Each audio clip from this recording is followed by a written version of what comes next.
आज रामपुर दरगाह के सज्जादा नशीन शाह फरत अहमद जमाली को किसान आंदोलन का समर्थन करने पर गिरफ्तार किए जाने के विरोध में दरगाह आला हजरत खानदान और आईएमसी प्रमुख मौलाना तौकीर रजा खान ने आज अपने हजारों समर्थकों के साथ गिरफ्तारी देने का ऐलान किया था। इसी को लेकर आज सुबह से ही पूरे शहर भर में पुलिस तैनात रही और मौलाना तौकीर को उनके घर पर ही नजरबंद कर दिया गया था और पुलिस के आला अधिकारी पहुंचकर मौलाना तौकीर से बातचीत करने के बाद यह आश्वासन दिया कि मौलाना फरहत जमाली को जल्द से जल्द रिहा किया जाएगा। इस पर मौलाना तौकीर कहा कि अगर रिहा नहीं होते हैं तो 2 दिन फिर हम गिरफ्तारी देंगे। बरेली से आदिल खान की रिपोर्ट। धन्यवाद। देश हित से ज्यादा पार्टी हित के बारे में ये लोग सोचते हैं और अपनी पार्टी को कैसे ज्यादा से ज्यादा फायदा पहुंचाया जा सकता है इस बात पे तवज्जो देते हैं। और मैं ये महसूस कर रहा हूं कि हिंदुस्तान में तानाशाही का माहौल बन गया है।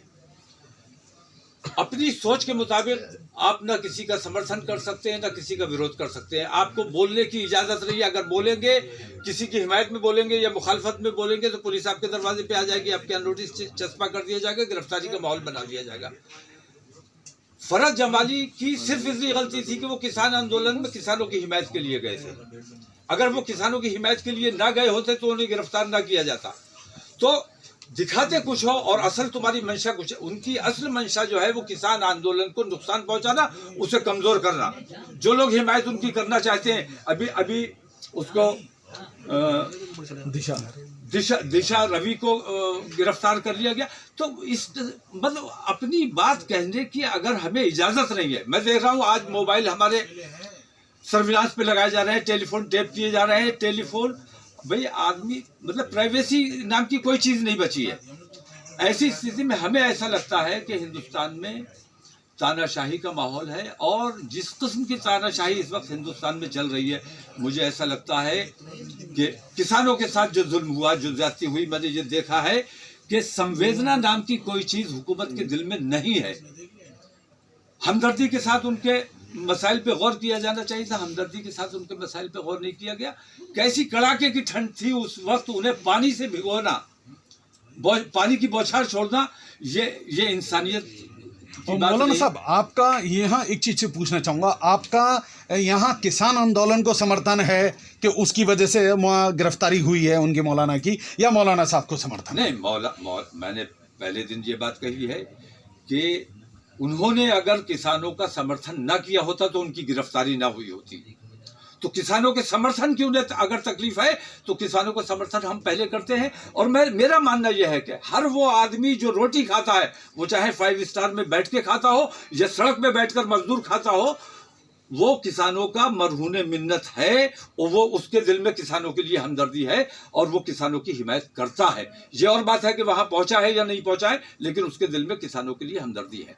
तो किसानों की हमदर्दी की वजह से फरहत जमाली को गिरफ्तार किया गया है। मैं पूरे समाज की तरफ से, मैं सिर्फ मुसलमानों की बात कभी नहीं करता हूँ, मैंने हिंदुओं से भी बहुतों से बात की है।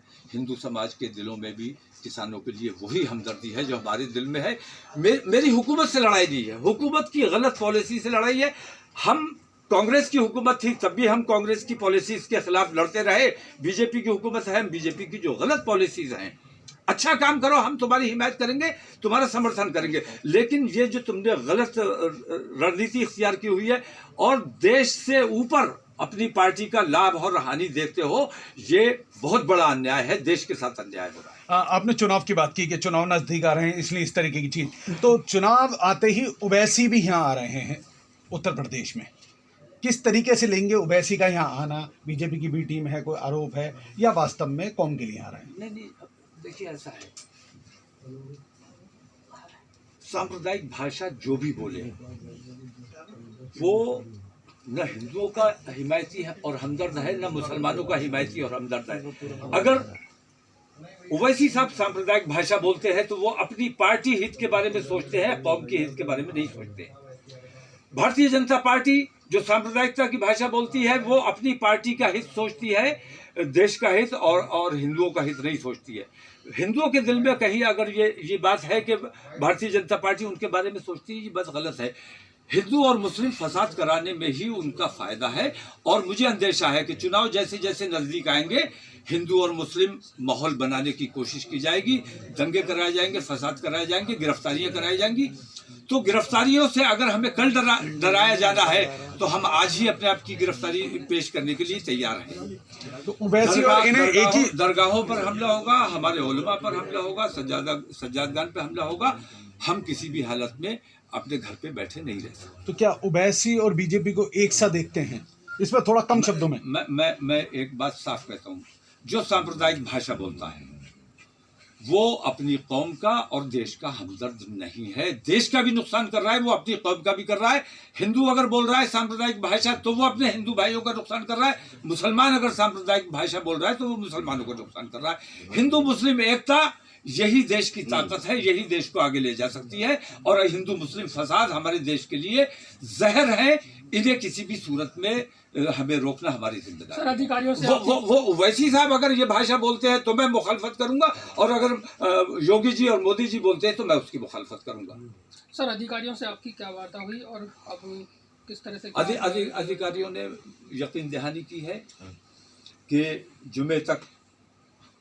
जुमेरात को एडीजी साहब आ जाएंगे और इस मामले में जो भी फैसला लेंगे वो एडीजी साहब ही ले सकते हैं, क्योंकि दूसरे जोन का मामला है। तो एडीजी साहब जुमेरात को आ जाएंगे। तो जुमे तक तो मुझे उम्मीद है, मुझे यकीन दिलाया गया है कि फरज साहब की रिहाई हो जाएगी। और जुमे तक अगर रिहाई नहीं होती तो इंशाल्लाह पीर को इंशाल्लाह हम दोबारा गिरफ्तार। मौलाना साहब, आप संविधान को जानते हैं, संविधान में पुलिस गिरफ्तार कर सकती है, छोड़ नहीं सकती, न्यायालय छोड़ता है। नहीं, तो वो पुलिस कैसे एश्योरेंस दे सकती है आपको कि वो छोड़ देगी? जो गलत धाराएं लगाई गई हैं, हमारी मांग ये है कि जो गलत धाराएं लगाई गई हैं वो धाराएं हटाई जाएं। उनके ऊपर 302 लगा दी। हम 302 वाले लोग हैं। हम तो अपनी मिल्लत के लिए, अपनी कौम के लिए, अपने देश के लिए हम अपनी जान देने वाले लोग हैं। हम एकता और भाईचारे वाले लोग हैं। हम किसी का कत्ल कर, और कत्ल भी किसका हुआ है? जिसका कत्ल हुआ वो भी हमारा है, और जो कत्ल के इल्जाम में गिरफ्तार किया गया है वो भी हमारा है। तो अपने बच्चे को हमने खुद कत्ल किया, ये हमारे ऊपर इल्जाम लगाया गया है। ये अन्याय बर्दाश्त नहीं किया जाएगा किसी भी। तो कहने का मतलब ये है कि आप सिर्फ धारा की बात करेंगे, लेकिन वो भी कोर्ट में, क्योंकि पुलिस के हाथ से तो बात निकल गई। उन्होंने अपना उसी धाराओं में गिरफ्तारी करके जेल भेज दिया। या तो 169 करेंगे या फिर वो अब एडीजी साहब आ जाए, फैसला वही करेंगे। फैसला उन्होंने ही करना है। उनके आने के बाद ये फैसला हो सकेगा कि 169 करेंगे या वो धाराएं हटाएं।